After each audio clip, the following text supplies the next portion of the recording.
दोस्तों, एक होता है अकेले रहना और एक होता है अकेले रह करके अकेला फील करना।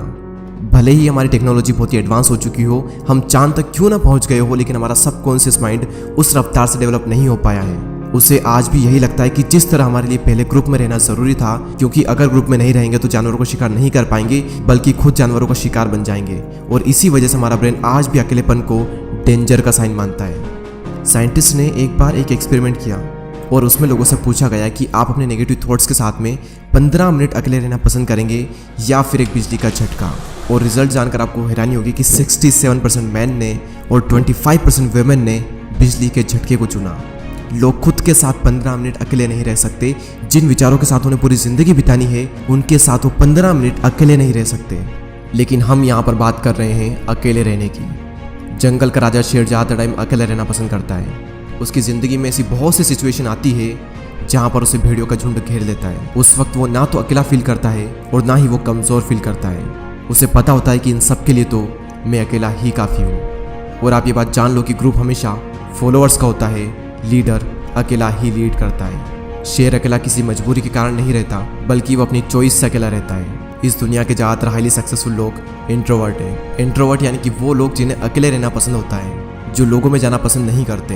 बिल गेट्स, जो कि माइक्रोसॉफ्ट के को फाउंडर है, 7 दिन के लिए बिना किसी टेक्नोलॉजी के अपने फ्रेंड्स एंड फैमिली से दूर रहकर अकेले रहते हैं। और इसका रीज़न वो ये बताते हैं कि इससे उनकी क्रिएटिविटी बढ़ती है, उनके माइंड में नए नए आइडियाज़ आते हैं और अपनी लाइफ के कई सारे बड़े बड़े डिसीजन उन्होंने इसी दौरान लिए हैं। और ये सभी लोग किसी मजबूरी की वजह से अकेले नहीं रहते, ये अपनी चॉइस से अकेले रहते हैं, क्योंकि उन्हें पता होता है कि एक अकेला इंसान कुछ भी कर सकता है। अकेले रहने के 4 ऐसे फायदे मैं आपको बताऊंगा जिन्हें समझने के बाद में आप भी अकेले रहना पसंद करोगे। पहला पॉइंट है बूस्ट क्रिएटिविटी।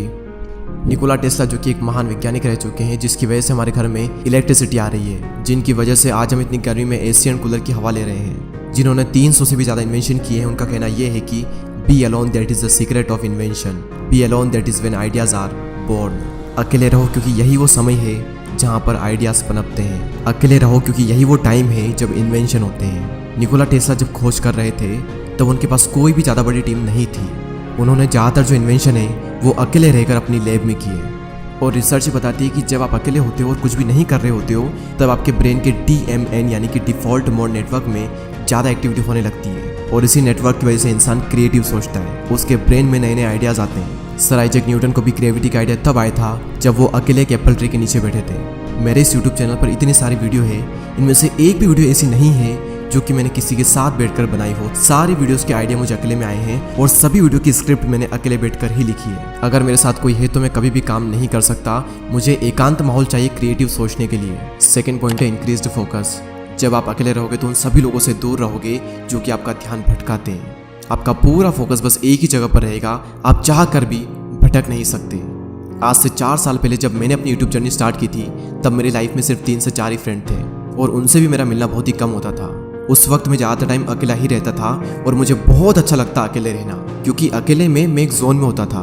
मैं भगवान का बहुत ही शुक्रगुजार हूँ कि उस वक्त मुझे लोग ज़्यादा पसंद नहीं करते थे। मेरी लाइफ में बहुत ही कम लोग थे और उसी वजह से मैं फोकस कर पाया और आज कुछ बन पाया, सिर्फ और सिर्फ क्योंकि मैं आइसोलेशन में था। अब ये आइसोलेशन क्या होता है? एक होता है अकेले रहना और एक होता है अकेले रह करके अकेला फील करना। अकेले फील करना यानी कि लोनलीनेस, अकेलापन। इसके लिए आपकी लाइफ में 1 से 2 लोग होने चाहिए, कुछ खास लोग जिनसे आप टाइम टू टाइम मिल लें, अपने दिल की बातें शेयर कर लें और उसके बाद फिर ख़त्म। और एक होता है अकेले रहना यानी कि आइसोलेशन, जहाँ पर आपका focus, creativity and productivity next level पर होती है। आइडियाज़ आते हैं, हम ग्रो करते हैं, अपनी क्षमताओं का पूरा इस्तेमाल करते हैं। और यही हुआ मेरे साथ जब मैं आइसोलेशन में चला गया। तीसरा सबसे बड़ा फ़ायदा सेल्फ अवेयरनेस। आप खुद को जान पाते हो। दोस्तों, एक बार मैं खाना खाने के बाद वॉक पर जा रहा था। रास्ता काफ़ी लंबा था, आधा रास्ता बीत गया। उसके बाद मैंने अपने एक फ्रेंड को कॉल किया और जब मैंने कॉल किया, जब मैं बातों में लग गया, मुझे पता ही नहीं चला कि कब रास्ता ख़त्म हो गया और कब मैं रिटर्न घर पर आ गया। यानी कि अगर हम किसी के साथ में हो तो हमारा कितना ही टाइम निकल जाता है हमें पता भी नहीं चलता। बड़े बड़े रास्ते छोटे पड़ जाते हैं अगर हम किसी के साथ में होते हैं तो। लेकिन जब हम अकेले होते हैं तो वही समय, वही रास्ता थोड़ा लंबा लगता है और हम अपने बारे में ज़्यादा सोच पाते हैं। सेल्फ अवेयरनेस के लिए, खुद को जानने के लिए अकेले रहना बहुत ज़रूरी है। और अगर आपको ये लगता है कि आप सेल्फ अवेयर हो, आप खुद को बहुत ही अच्छे तरीके से जानते हो, तो आप सभी लोग ये बात जान लो कि 5000 ऐसे लोग थे जिनको ये लगता था कि वो सेल्फ अवेयर हैं, लेकिन जब उनका सेल्फ अवेयरनेस का टेस्ट किया गया तो उनमें से सिर्फ 10 से 15% ऐसे लोग थे जो कि सेल्फ अवेयर थे। जिन्हें अपना पैशन पता था, जिन्हें अपनी स्ट्रेंथ पता थी, जिन्हें अपनी वीकनेसेस पता थी। बाकी लोगों के अंदर सारी चीज़ें हैं लेकिन उन्हें पता कुछ भी नहीं है। तो अकेले समय बिताओ और खुद को जानो, क्योंकि जो पूरी दुनिया को जानने में लगा रहता है वो किसी को भी नहीं जान पाता, लेकिन जो खुद को जान लेता है वो सभी को जान लेता है। नेक्स्ट पॉइंट यहाँ पर आता है मास्टर योर इमोशन। यहाँ पर फिर से वही बात आती है कि जो इंसान अपने इमोशंस को समझ लेता है वो पूरी दुनिया के इमोशंस को समझ लेगा। Royal Enfield, Mountain Dew, Maggi और ऐसी और भी कई सारी कंपनी के आपने एडवर्टाइजमेंट जरूर देखे होंगे। ये सभी कंपनी जब भी ऐड करती है तो ये कभी भी अपने प्रोडक्ट के बारे में बात नहीं करती है। वो ये नहीं बताती कि इनके अंदर क्या क्या इंग्रेडिएंट्स है, क्या क्या स्पेसिफिकेशन है, इसका टेस्ट कैसा है।